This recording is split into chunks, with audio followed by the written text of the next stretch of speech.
Selamat malam, Bapak Imade Mataram dan juga teman-teman yang mungkin menyaksikan video ini. Perkenalkan saya Aditya Perdana Putra Purnomo dan merupakan mahasiswa Teknik Elektro Universitas Udayana dengan NIM 18055541040. Jadi pada hari ini saya akan membawakan sebuah paparan sederhana mengenai UAS simulasi sistem komputasi cerdas pada sistem ketenagalistrikan, di mana tema yang saya ambil merupakan fuzzy logic. Mungkin kita akan mulai dari bagian briefnya atau mungkin bagian-bagian pembukaannya. Berikut merupakan paparan. Jadi sebelumnya soft computing itu apa sih? Jadi soft computing merupakan sekumpulan algoritma termasuk jaringan syaraf, logika fuzzy, dan algoritma genetika yang toleran terhadap ketidaktepatan. Jadi singkatnya adalah bagaimana caranya kalau kita melakukan pengambilan keputusan, tapi instead of atau di mana biasanya kita pada saat mengambil keputusan menggunakan angka pasti 1 dan 0, keputusan matematika, di sini kita lebih melihat ke arah ketidaktepatan. Jadi menggunakan kumpulan ketidaktepatan untuk memecahkan suatu masalah. Kurang lebih seperti itu. Oke, jadi apa itu juga fuzzy logic? Jadi fuzzy logic merupakan bagian dari keluarga soft computing itu sendiri. Fuzzy logic atau fuzzy logic merupakan suatu cara yang tepat untuk memetakan suatu ruang input ke dalam suatu ruang output didasari oleh konsep himpunan fuzzy. Di antara input dan output terdapat black box. Di dalam black box terdapat proses yang tidak diketahui. Bisa didekati dengan pendekatan sistem linear, ekonometri, interpolasi, sistem takar, atau logika fuzzy, dan lain-lain. Jadi, mungkin bisa dilihat di sebelah kanan, ini adalah Bapak Lotfi Azadeh yang mohon maaf, dia menemukan logika fuzzy.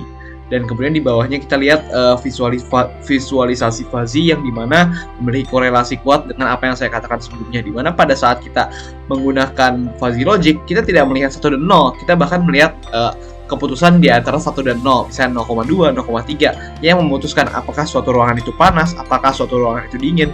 Karena pada saat kita bermain dengan fuzzy logic, kita bermain dengan ketidakpastian.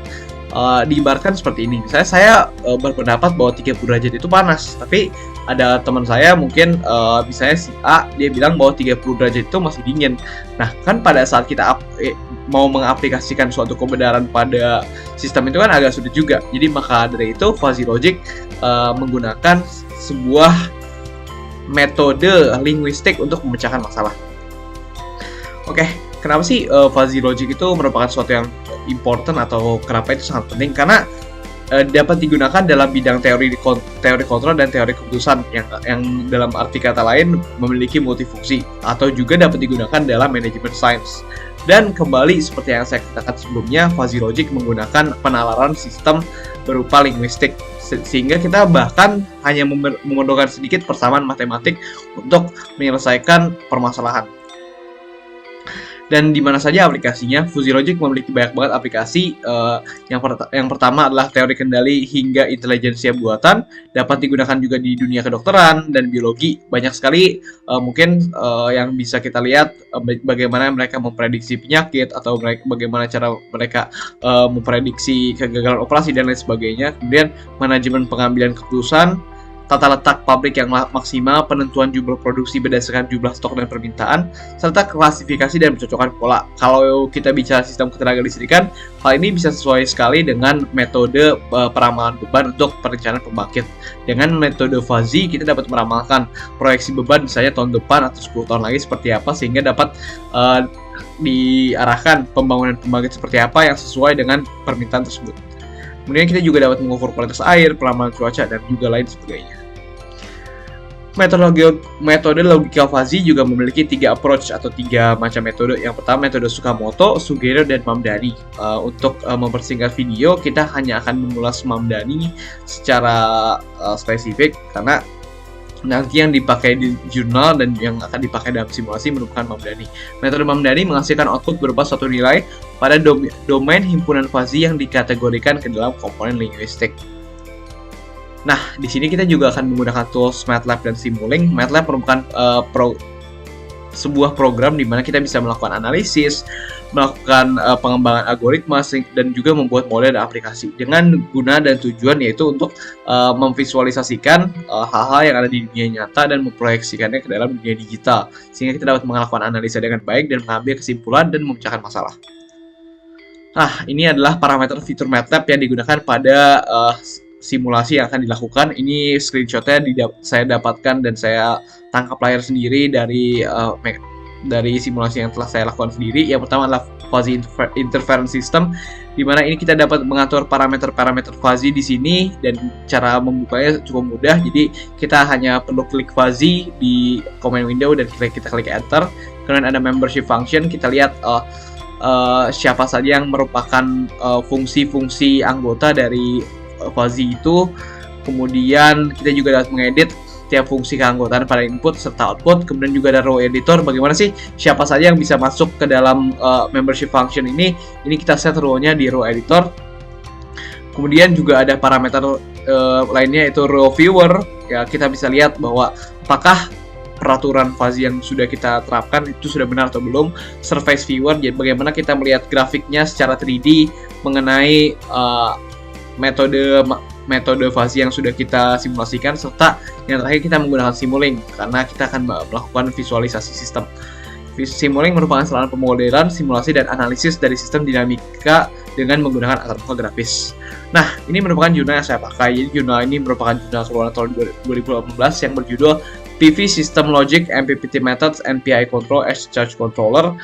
Ini dikarang oleh 3 orang, penulisnya ada 3 orang yang ketiga dari Turki, Unal Yilmaza, Ali Kircaya, dan Selim Burkicip. Jadi secara sederhana ini bagaimana pada saat kita memiliki photovoltaic plant atau PV system, hal yang paling sulit adalah karena renewable energy adalah untuk memprediksi apakah outputnya akan baik di hari berikutnya, atau bahkan nggak usah kita bicara hari berikutnya, apakah outputnya akan baik detik berikutnya atau menit berikutnya. Dan itu merupakan sebuah challenge. Jadi bagaimana caranya kita menggunakan sebuah controller yang tepat memprediksi dan bisa melakukan power point tracking yang maksimal terhadap segala macam kondisi dan cuaca.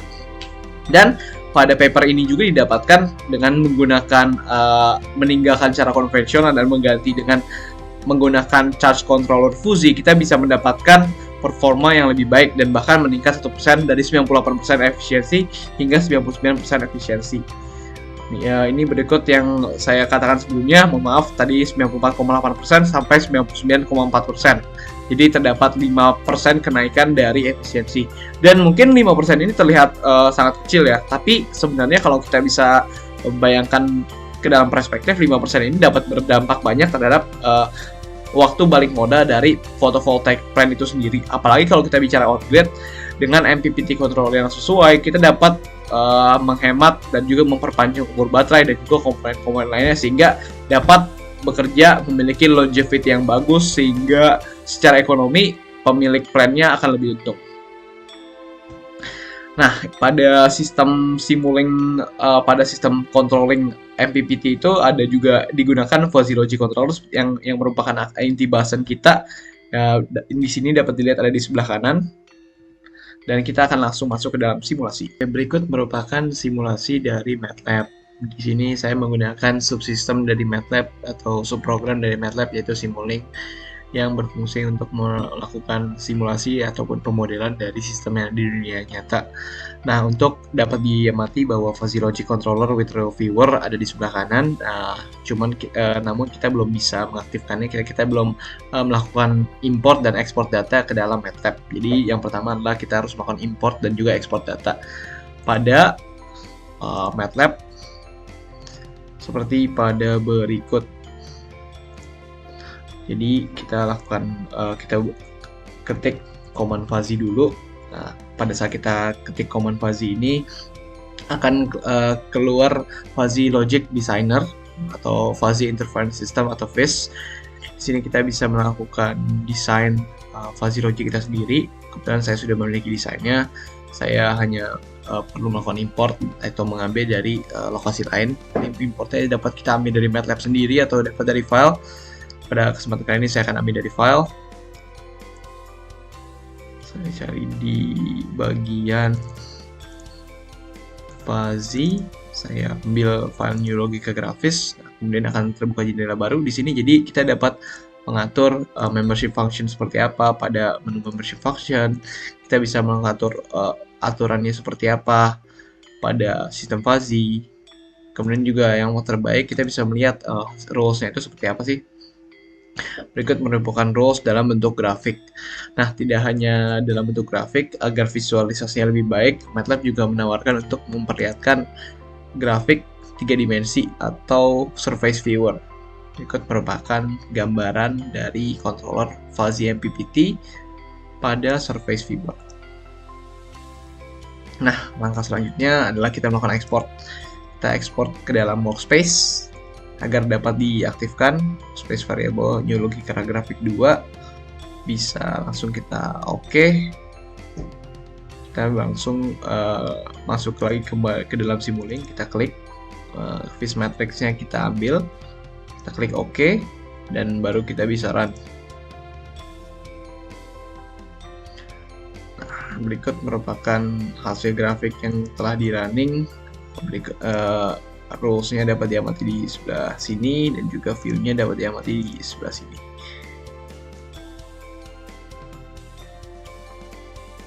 Sekian merupakan video simulasi. Terima kasih. Selamat malam. Om Santi Santi Santi Om. Wassalamualaikum warahmatullahi wabarakatuh dan salam